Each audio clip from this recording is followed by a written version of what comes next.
உத்தரப்பிரதேச மாநிலம் மீரட்டில் உண்மையான காவல் நிலையம் போல் செயல்பட்டு வந்த போலி காவல் நிலையத்தை போலீசார் கண்டுபிடித்துள்ளனர்.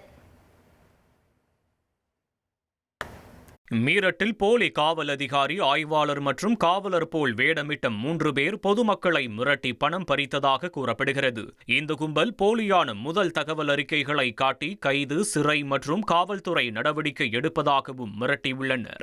நீரஜ் பால் என்பவரிடம் 2 லட்சம் ரூபாய் கேட்டு மிரட்டியதுடன் அவரது இணையவழி பணப்பரிமாற்ற கணக்கிலிருந்து 10,000 ரூபாய் பறித்ததாக புகார் அளிக்கப்பட்டது.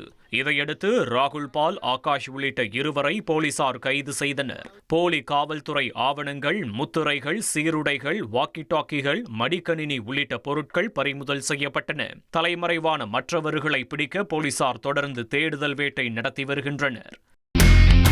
இனி செல்லும் இடமெல்லாம் செய்தி. தந்தி டிவியின் வாட்ஸ்அப் சேனலை ஃபாலோ பண்ணினா செல்லருக்கும் இடமெல்லாம் செய்தி. இதோ QR கோட் இப்பவே ஸ்கேன் பண்ணுங்க, ஃபாலோ பண்ணுங்க.